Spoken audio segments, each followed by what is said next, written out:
तो आज हम बात करें रामित सेठी की किताब I will teach you to be rich के कुछ खास आइडियाज पर।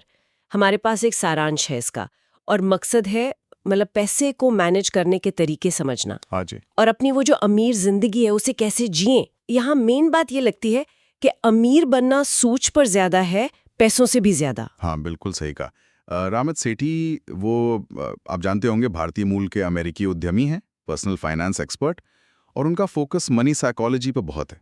उनका एक बहुत मशहूर कोट है, भाई जिन चीज़ों से प्यार है उन पर शान से खर्च करो, और जिनसे नहीं उन पर मतलब बेरहमी से कटौती करो। ये जागरूक खर्च की बात है। ठीक है, तो इसे थोड़ा और समझते हैं।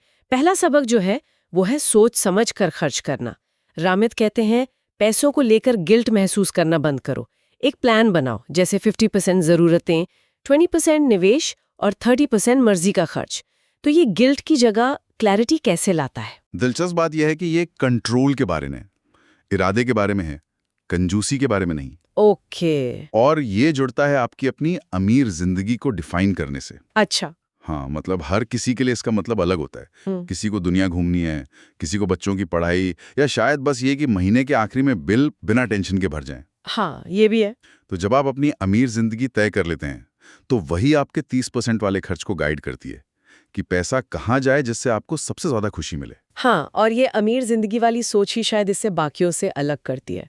लेकिन रोज की भाग दौड़ में ये सब याद रखना, सोच समझकर खर्च करना थोड़ा मुश्किल हो सकता है ना? हाँ, तो यहीं पर रामित का दूसरा बड़ा आइडिया आता है, ऑटोमेशन। ऑटोमेशन क्यों इतना जरूरी है? इसका सीधा जवाब है हमारी इच्छा शक्ति वो लिमिटेड है।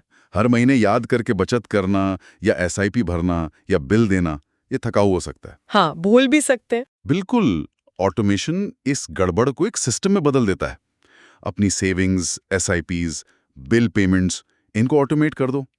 इससे न सिर्फ टाइम बचता है बल्कि वो दिमागी बोझ भी कम होता है। सही बात है। और अगर आप बड़ी पिक्चर देखें तो ऑटोमेशन से आप धीरे धीरे बिना ज्यादा सोचे विचारे वेल्थ बना रहे होते हैं। अच्छा, अगला पॉइंट है जल्दी निवेश शुरू करना। यहाँ चक्रवृद्धि ब्याज मतलब कंपाउंडिंग की बात करना बहुत जरूरी है। हाँ, बिल्कुल। मतलब आपके निवेश पर जो ब्याज मिलता है वो भी आगे ब्याज कमाता है।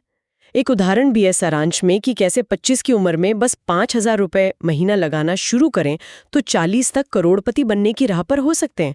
रामित का कहना साफ है, अभी शुरू करो, छोटा ही सही पर शुरू करो। हाँ, टाइम, समय का महत्व यहाँ सबसे अहम है। कंपाउंडिंग का जादू लंबे समय में ही दिखता है। पर यहाँ एक सवाल आता है, वो जो शुरू करने में हिचकिचाहट होती है ना। हाँ, डर लगता है कई बार। खासकर जब बाजार ऊपर नीचे हो रहा हो, लोग सही वक्त का इंतजार करते रह जाते हैं। उसे कैसे दूर किया जाए, ये एक बड़ा चैलेंज है। और डर की बात चली है तो एक और आम डर, क्रेडिट कार्ड्स। लोग इन्हें कर्ज का जाल समझते हैं अक्सर, लेकिन रामित कहते हैं कि ये एक टूल हो सकते हैं, फायदेमंद टूल। कैसे? भाई हर महीने पूरा बिल चुकाओ, ब्याज से बचो, रिवॉर्ड्स का फायदा उठाओ और खर्च उतना ही करो जितना आराम से चुका सको। हाँ, बिल्कुल। उनका कहना है क्रेडिट कार्ड आपको गरीब नहीं बनाते, बुरी आदतें बनाती हैं। लेकिन वो जो शान से खर्च वाली बात है, क्या वो थोड़ा गैर जिम्मेदार खर्च को बढ़ावा नहीं दे सकती? ये एक वैलिड पॉइंट है। लेकिन रामित का तर्क ये है कि ये शान से खर्च आपकी सोची समझी योजना का हिस्सा होना चाहिए, जो आपकी अमीर जिंदगी से जुड़ा हो। ये अंधाधुंध खर्च नहीं है। ये उन चीजों पर जानबूझकर बिना गिल्ट के खर्च करना है जो आपके लिए मायने रखती हैं। अच्छा। हाँ, और साथ ही आप उन चीजों पर कटौती कर रहे हैं जो मायने नहीं रखती। जब आप बिल पूरा चुका रहे हैं, प्लान के हिसाब से चल रहे हैं, तो क्रेडिट कार्ड एक सुविधा है, बोझ नहीं। सब कुछ जिम्मेदार इस्तेमाल पर निर्भर करता है। तो इन सब बातों का निचोड़ क्या निकलता है? जो मुख्य संदेश है वो ये कि पैसे का मैनेजमेंट असल में क्लियरिटी लाने के बारे में है, सिस्टम बनाने मतलब ऑटोमेशन, और अपने गोल्स को समझने के बारे में है। सही सोच और आदतें हों तो फाइनेंशियल वेलनेस मुमकिन है। और आखिर में एक बात जो सोचने पर मजबूर करती है, स्रोत बार बार अमीर जिंदगी को डिफाइन करने पर जोर देता है।